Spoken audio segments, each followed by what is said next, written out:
Hey guys, how you doing? I've got a new video here from the Nostalgia Brit, and it is Sun, Sand, and Soggy Chips, the Great British Seaside Holiday. Thought this might be a cool video to check out some places that I usually probably don't see in these videos. Um, I will include the link in the description as well as the link to my Patreon. There's videos over there that are not on YouTube, as well as full British sitcom episode reacts too. So, yeah, let's get this checked out. For a British child, a few words held the power of true magic. Christmas was one, birthday was another. But perhaps the most magical phrase of all was, "We're going to the seaside." It wasn't just a trip, it was a promise. A promise of ice cream cones taller than your head, of flashing arcade games, and the chance to eat chips for lunch, dinner, and maybe, if you were clever about it, for breakfast too. Of course, before you could reach this promised land, you had to survive the journey. It was a sacred ritual that involved being hopelessly crammed into the back of the car, a never-ending war for elbow room with your siblings, and the timeless question, "Are we there yet?" repeated every 5 minutes for 3 solid hours. But then the moment would arrive, a flash of shimmering blue on the horizon. At first, 3 hours? That's not bad. When I was a kid, where we would drive to Myrtle Beach, South Carolina from West Virginia, and it was I would say it was at least I'd say it was at least 5 or 6 hours, probably more. It sucked.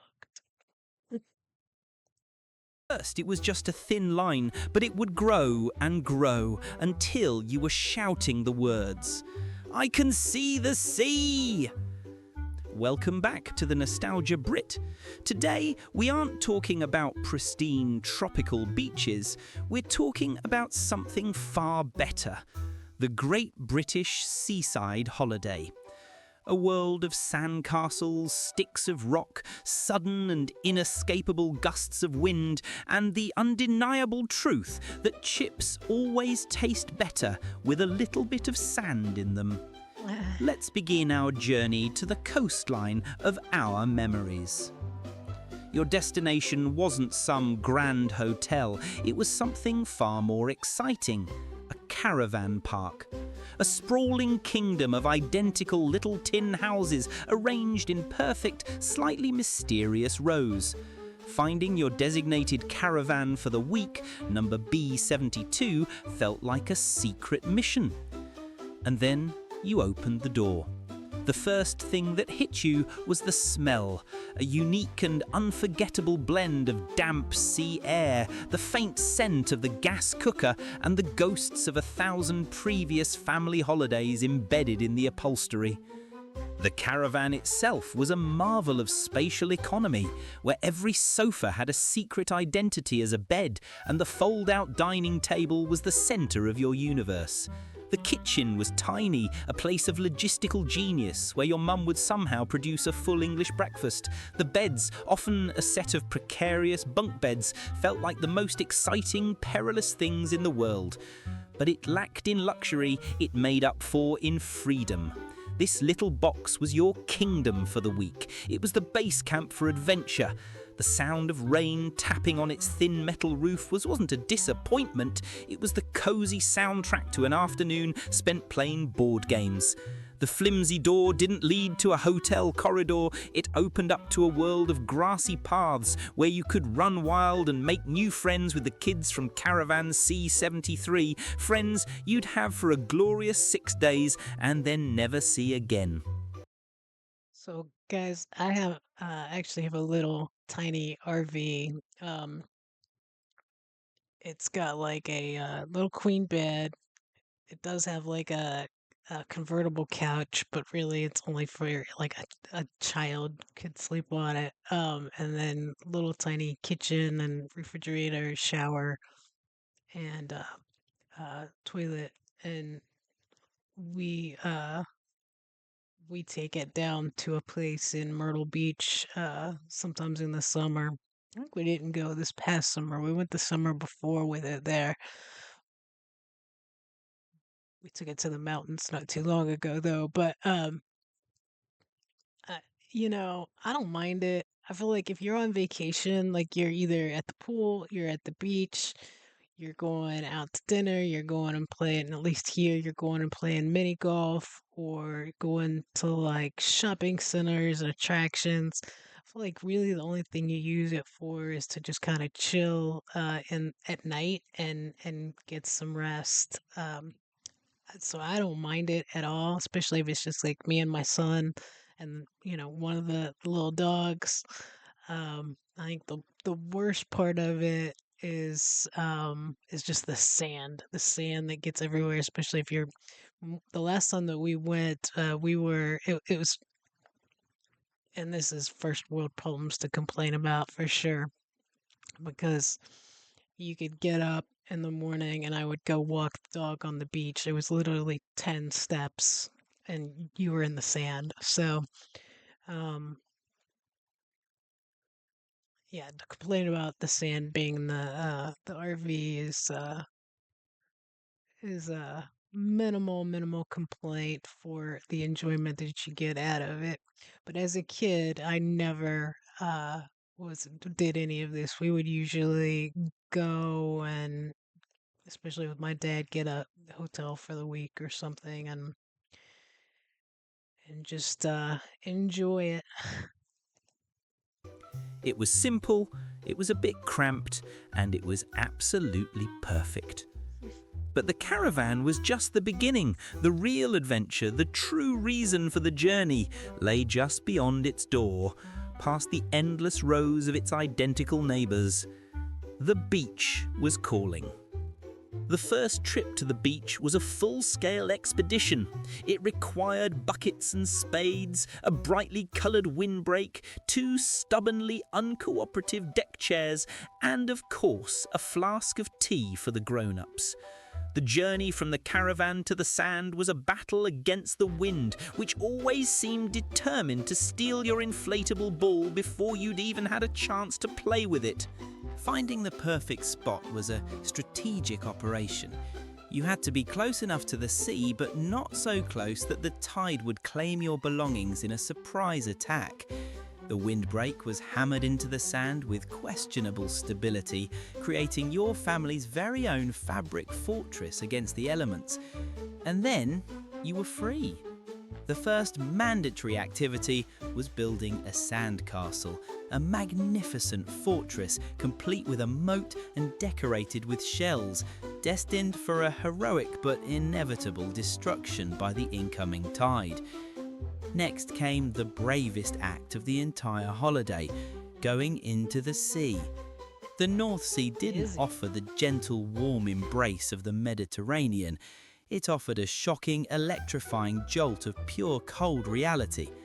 The process was always the same, a slow, hesitant walk, followed by a sharp intake of breath as the Somebody else had commented, or maybe it was in one of the videos, that going to the beaches there, it's always like chilly. I guess even in the summer, the water's cold. Is that true?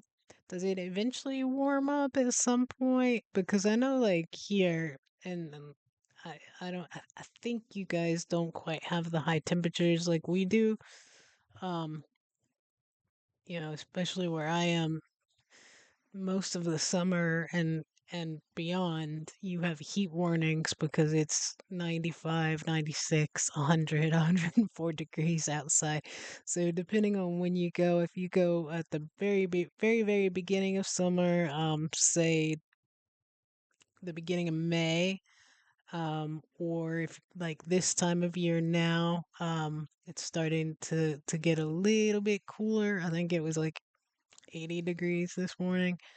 Um, oh no, 73. Um, then the water starts to get cooler. Um, you can still get in it, no problem. It's still hot outside, but um, Usually June, July, August, that water is nice and warm. The icy water hit your ankles, then a courageous dash to get your knees wet before a frantic retreat back to the safety of a towel. You'd emerge shivering, blue-lipped, and proudly declare it was lovely. And no trip to the sand was complete without a donkey ride, a slow, plodding journey along the damp shoreline on a creature that seemed even less impressed with the weather than your dad did. It was a strange, uniquely British tradition, and it was wonderful. But the beach was only half the story. When the wind finally won its battle against your flimsy fortress, or when your sandcastle had been reclaimed by the sea, there was another world waiting. A world of flashing lights, strange noises, and the intoxicating smell of sugar and hot coins. It was time to go to the pier. Walking onto the pier was like stepping into another dimension. You would leave the solid ground behind and suddenly you were suspended over the grey, churning sea, the wooden planks rumbling beneath your feet with the footsteps of 100 other families. The air here was different, a mix of salt spray, vinegar, and the irresistible smell of hot, sugary donuts. But the main attraction was the palace at the end of the pier, the amusement arcade. You would step out of the bright daylight and enter a cavern of flashing lights and glorious noise. It was a beautiful chaos, a symphony of jingles, crashes, and the endless hopeful clatter of coins. Your first destination was always the 2p pusher machines, the Seaside casino for children. You would feed your precious pennies into the slot and watch, mesmerised as the metal shelf slid forwards, pushing a wave of coins ever closer to the edge. Most of the time you'd win back 3 of the 10 coins you'd just put in, but you weren't playing to win. You were playing for that one glorious moment when your single coin could trigger an avalanche. Then there were the claw machines, those glass boxes of broken dreams. They were filled with the most amazing toys, all seemingly within reach. You would carefully guide the claw into Like those machines there. When I take my son to the arcade, I usually will sit at one of those machines and they'll pop out the coin, like the tokens and the little cards that you can redeem for tickets. Um, the claw machines, I'm pretty good at. My son is excellent at them. He comes home from the arcade every time. I'm looking at one right now. He's got a stuffed animal that is this big. I mean, he'll come back arms full of them. He's excellent at those. position, your heart pounding with anticipation as it descended, only to watch its feeble grip barely tickle the prize before retreating, empty-handed. Everyone knew someone who had once won a teddy bear. It was a Seaside legend. With your pockets I'm gonna now pause empty. this. Let me grab. Look, I'll show you one of the ones he's won. Oh, look at this. This is one of the ones that he won out of one of those arcades. He's so good at that. Usually we'll go, especially if he brings like a friend or his brother, he'll end up giving extra stuffed animals to them because he wins so many. Of 2p coins and your hands clutching a small plastic keyring of questionable value, there was only one thing left to do. One final sacred ritual to complete the perfect seaside day. It was time to eat. There was only one meal that truly mattered at the seaside. It didn't come on a plate and you didn't eat it in a restaurant. It was, of course, fish and chips. You would get it from a small kiosk on the promenade, served steaming hot and wrapped in a thick layer of paper. The secret ingredient was always the generous splash of salt and vinegar that soaked into everything. You would find a bench overlooking the sea, unwrap the package, and be hit with a cloud of heavenly steam. The batter on the fish was perfectly crispy, the chips were fluffy and slightly soft from the vinegar, and it was the most delicious thing you had ever tasted. The only price of admission was having to defend your meal from the seagulls, who had watched this ritual for 100 Yeah. years and knew exactly when to strike. And then came the sweets. You had to have a stick of rock, that bizarre cylindrical candy that was harder than concrete and tasted vaguely of mint. The true magic was that it had the name of the town written all the way through the middle, a feat of confectionery engineering that baffled the mind. There was candy floss, a giant pink cloud of pure sugar that was bigger than your head and would dissolve into nothing the moment it touched your tongue, leaving your face and hands impossibly sticky for the rest of the day. And there were the donuts, served hot in a paper bag, so coated in sugar that every bite felt like a wonderful, forbidden treat. With a Love belly full of donuts. chips and sugar and pockets still containing a few grains of sand, the perfect day would begin to wind down. The sun would start to set, the lights on the pier would begin to twinkle, and a feeling of pure, simple happiness would settle over you. Looking back, it's easy to see the imperfections. The sea was freezing, the weather was unpredictable, and the prizes from the arcade were destined to break before you even got back to the car. But none of that mattered. The magic of the Great British Seaside holiday wasn't in perfection. It was in its simplicity. It was a time before the world got complicated, before holidays meant airports and different languages.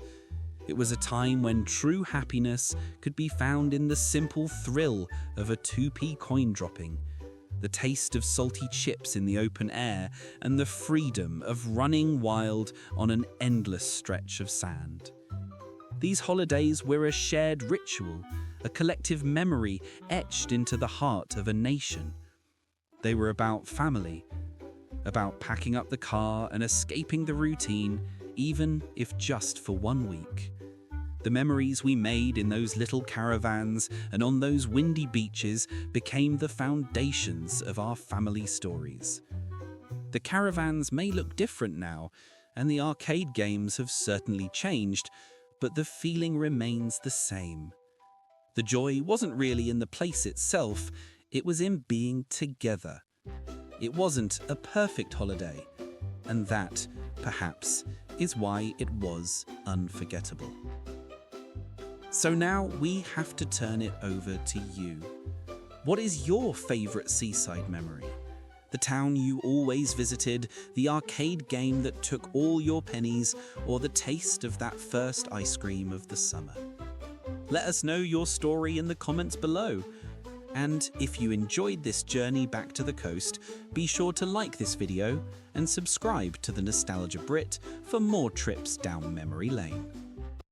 That was a good video. Yeah, for me, I think, like I said, we would always go to Myrtle Beach. Even now, I'm super close, much closer than I was as a kid. We're very close to the beach, um, including Myrtle, and went down there a couple times this past summer. Um, but yeah, like I said, where we go, I used to have a condo there, so I didn't have to worry too much about where to stay. But sometimes we do take the RV down there. Most of the time, it's just kind of easier to get like a little condo or Airbnb down there for a couple of days. We do have family that lives there as well, and I know with my dad, we would usually stay at the same hotel. There's a place called Hamburger Joe's, and I think there's two or three locations down there, but it's cheap, delicious food. You get your burgers, your fries, your chips, as you guys call them. My son would get hot dogs because he's not like, well, now he's a vegetarian, but at the time he's never been like a big hamburger dude. Um, and it's cheap. Get you that, get a beer or something, and you're all set. And then walk over across the parking lot and get a nice ice cream or milkshake in my case. There's obviously a lot of seafood, really good seafood. I love shrimp. I like most seafood. I love shrimp. Um, crab legs. Love crab legs. We got some of those over the summer on the right on the boardwalk, and uh, so good, so good. It's making me hungry now thinking about it. But yeah, let me know in the comments where you guys would like to go. What if you did the RV thing, if you stayed in a house, if you did a condo or a hotel or and what your favorite thing was. It always fish and chips? Was it a fish sandwich? I always like the nice like cod sandwich too. But yeah, let me know in the comments. I love to hear that stuff from you guys. I love to see what other people ate, what they were doing on vacation. I always think it's super interesting. But hopefully you guys liked the video. If you did, hit that like button. If you're not subscribed, please subscribe. Seems like so many of the views that we get on the channel are from people who are not yet subscribed. So please, please, please do that. It helps me so much. Share the video if you're able. And yeah, have a wonderful, wonderful day, guys.